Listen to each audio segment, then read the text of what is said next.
Before I begin, I would like to acknowledge and pay respect to the traditional owners of the land on which I stand, the Wadi Wadi people of the Darawal country. It is upon their ancestral lands that we present to you today. Did you know that Australia is the only democracy in the world that doesn't have a treaty with its Indigenous population? It's been a media soundbite for a while now, but it's not often clearly explained.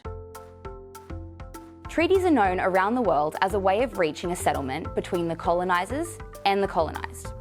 A way to move forward together in a productive and a cooperative way.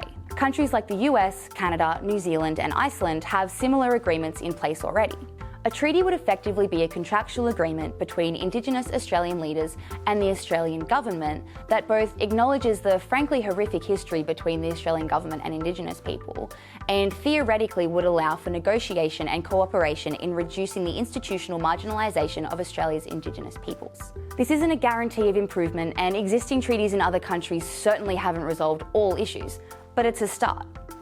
Unfortunately, as well-intentioned as reports such as the 1999 Closing the Gap report were, they've missed the mark in more ways than one, which is why we're looking at things like treaties as a more tangible solution. Closing the Gap aimed to close the average socio-economic, education and health gap between Australia's Aboriginal and Torres Strait Islander population and the Caucasian population.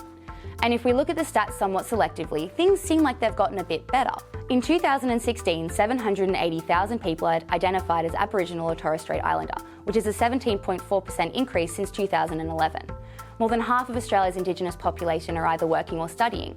The number of people between 15 and 17 years old attending school has risen from 51% in 2006 to 54% in 2016, and more Indigenous students are gaining tertiary qualifications as well. On the other hand, Indigenous peoples aged 15 years and older are only half as likely as non-Indigenous Australians to complete Year 12.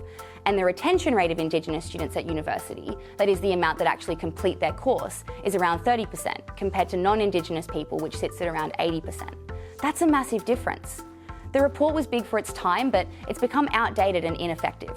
This issue culminated last year in the meeting of over 250 Aboriginal and Torres Strait Islander leaders at Uluru, and the resulting Uluru Statement from the Heart.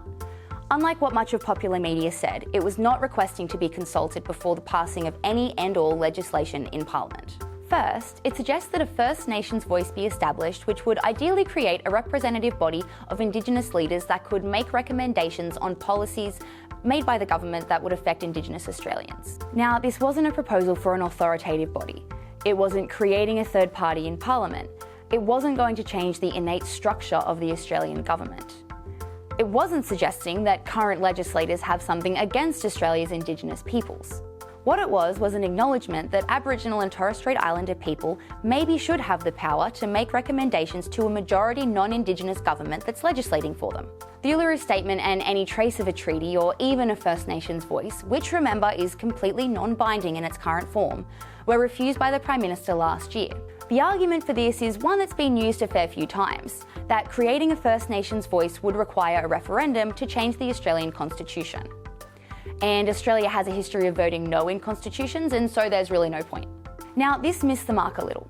If the First Nations voice was intended to be constitutionally enshrined, a referendum would be necessary. That's true. But it wasn't necessary straight out of the gate, and the process could absolutely get started without one. The idea of holding a referendum has been quite big in the last couple of years because it would be a way to recognise Aboriginal Australians as Australia's First Peoples. This was proposed in the Recognise campaign, which was funded and supported by the Australian government, and it actually turned a lot of people, Indigenous and non-Indigenous alike, against the idea. Why? Because recognition, whether it's in the newspaper or in the Constitution, wouldn't create a mechanism for real change without these other policies that specify how improvements can be made. It's like putting a Band-Aid on a bullet hole and expecting it to heal.